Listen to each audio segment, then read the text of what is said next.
Olá, nono ano, tudo bem? Vamos fazer a correção dos exercícios da aula de número 84. Aula de número 84, nono ano.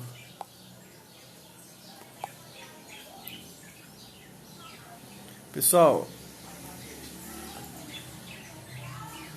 Geraldo e Pedro. A Luna não entregou. Atenção, Luna. Tá faltando a sua, hein? Vamos fazer a correção. Lembrando que vale nota, hein? Aula de número 86, página 233. Vamos lá, atividades. Número 1. Cite a principal medida do governo de Sarney para reconstruir a cidadania no país. Qual foi essa principal medida? Pessoal, Sarney, segundo o texto, segundo o livro, né? Foi convocada, ele fez a convocação da Assembleia Nacional Constituinte e promulgada em 1988, uma nova Constituição que vai assegurar todos os direitos aos cidadãos brasileiros. O direito de escolher seu governante pelo voto direto, limita o poder do executivo, garante as liberdades individuais, condena qualquer tipo de prática discriminatória, entre outras medidas. Inclusive vai ser conhecida como a Constituição Cidadã. Número 2. Sobre a Constituição de 1988, responda. Letra A. De que maneira a Carta de 1988 restabelecia os direitos dos cidadãos? Pessoal, na letra A a gente pode colocar o seguinte: a Constituição restabelecia os princípios democráticos, garantindo os direitos civis, políticos, sociais de todos os indivíduos, além da igualdade entre eles. Principalmente isso. Letra B. Identifique a importância da inclusão do racismo como um crime, no texto da Constituição. Analise como isso pode ajudar a combater o preconceito no Brasil. Então, nessa B, a gente pode colocar o seguinte, que a inclusão do racismo como um crime inafiançável foi importante, pois vai possibilitar que as pessoas denunciem essa prática amparadas por uma lei.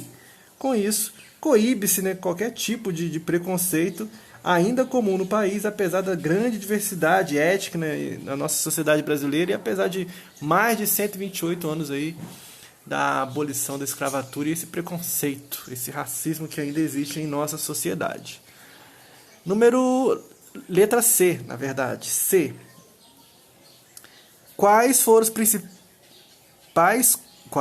principais conquistas dos indígenas, dos quilombolas e das mulheres a partir da Constituição de 1988?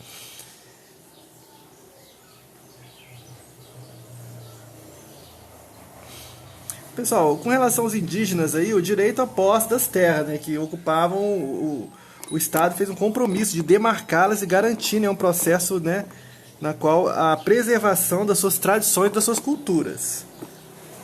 Quanto aos quilombolas, o direito à propriedade e demarcação também das terras ocupadas por remanescentes das culturas quilombolas.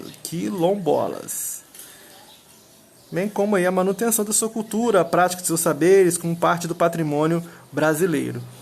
E a respeito das mulheres, o direito à igualdade com os homens e mulheres, tanto no âmbito familiar quanto no cenário profissional. E a proibição da demissão de gestantes. E o avanço aí das leis para coibir a violência doméstica. Ok? Número 3. Indique os fatores que desencadearam o processo de impeachment de Fernando Collor de Mello. Então, pessoal, Fernando Collor de Mello foi afastado do governo por ter sido acusado de corrupção. O processo de impeachment... O processo de impeachment aí ele contou com amplo apoio da sociedade e mesmo de setores políticos que haviam apoiado anteriormente, pois Collor adotou uma política econômica impopular e tomou decisões que contrariaram a orientação dos grupos políticos aliados. Número 4. Identifique a importante mudança que houve na área econômico-monetária do país durante o governo de Itamar Franco. A grande mudança foi o Plano Real, sob o controle, sob o comando aí do ministro da Fazenda, Fernando Henrique Cardoso, derrubou a espiral inflacionária e criou uma nova moeda, o real. Número 5. Compare os governos de Fernando Henrique Cardoso e Luiz Inácio Lula da Silva. É possível afirmar que o segundo representou uma ruptura com o primeiro? Justifique sua resposta. Essa é a resposta meio que pessoal, mas podemos dizer que, embora, tenha dado mais ênfase a programas sociais e a recuperação do poder de compra do salário mínimo, além de ter evitado as privatizações e valorizado o papel do Estado na economia, o governo Lula não realizou reformas estruturais, seguindo em muitos aspectos uma linha bastante parecida com a do governo anterior. Mas é pessoal, Vamos analisar respostas individuais. Número 6. Quais foram as principais dificuldades enfrentadas pela presidente Dilma em seus mandatos? Como seu segundo mandato terminou? Vamos lá então, número 6. As pressões, a gente pode colocar o seguinte, que as pressões dos partidos aliados do governo, que exigiram ministérios, cargos, verbas em troca de apoio no Congresso, as manifestações de junho de 2013, que puseram em xeque a legitimidade dos governantes brasileiros em diversas esferas, sobretudo a federal, os escândalos de corrupção, em especial, o que envolveram aí a Petrobras, a necessidade de controlar a inflação. Em seu segundo mandato, Dilma ainda teve que enfrentar o aumento da inflação, o desemprego e o início da Operação Lava Jato, que investigava denúncias de corrupção, perdendo cada vez mais apoio no Congresso Nacional, com novas manifestações impopulares que pediam sua saída. O processo de impeachment foi aberto em abril de 2016, quando ela deixou a presidência. Número 7. Número 7. Pesquise. A inflação foi um dos maiores problemas enfrentados pela população brasileira desde a década de 1980 até meados de 1990. Pergunte seus avós, pais ou outros adultos como era a vida na época da inflação galopante, que chegava a 80% ao mês no início dos anos 90.